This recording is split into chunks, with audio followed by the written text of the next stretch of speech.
आचार्यों के बाद विद्वानों ने ही उसी परंपरा को आगे बढ़ाकर आज तक संरक्षित रखा। विद्वानों के बाद पूज्य गुरुदेव श्री ने उस तत्व ज्ञान को घर घर तक पहुंचाने का काम किया।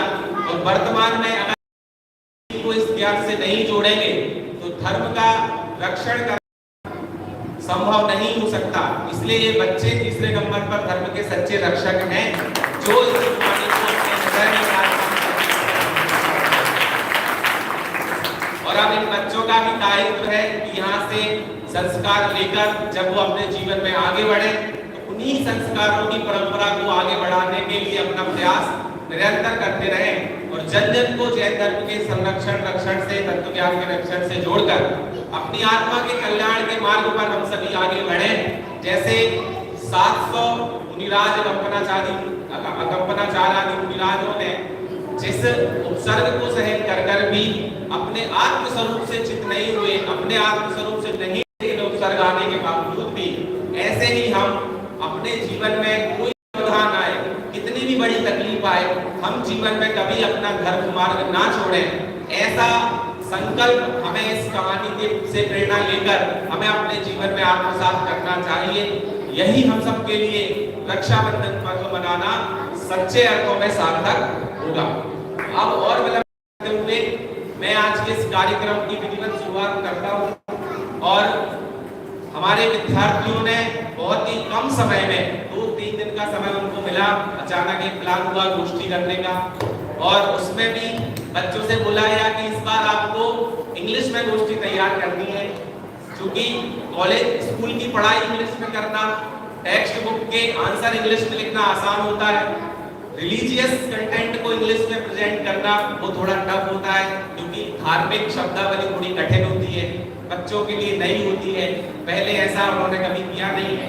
तो हमारे विद्यार्थियों का आज पहला ऐसा सामूहिक प्रयास है कि वो आज इंग्लिश में इस गोष्ठी का परिसंचालन और वक्तागण भी जो है वो इंग्लिश में बोलने का प्रयास करेंगे। आप सभी अभिभावक निश्चित रूप से उनका उत्साहवर्धन करेंगे। अगर कहीं कोई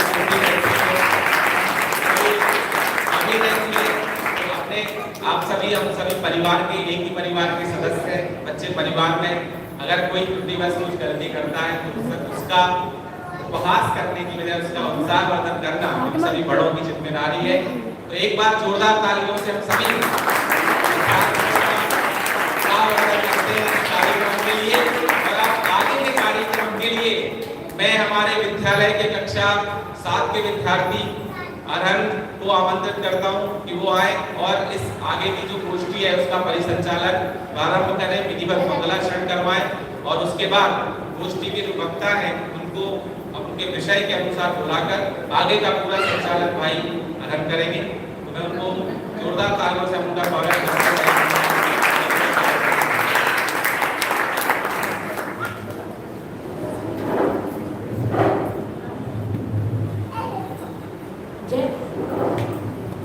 Jai Janin, with a warm welcome to respected teachers, dear parents, and all my dear brothers and sisters.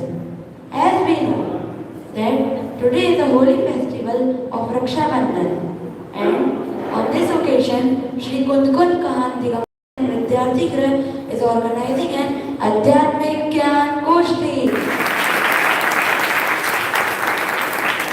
There are 8 speakers who will be presenting their topics gradually. So there are some rules which are set forth. Every speaker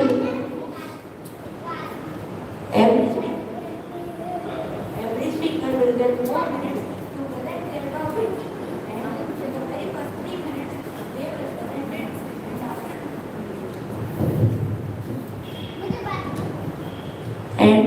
and in the last minute they will conclude it. So for a fantastic start and an unanimous finish in a program, there is a need of Mangalacharan. So I am requesting Anant Bhaiya to come and present a nice Mangalacharan in front of us.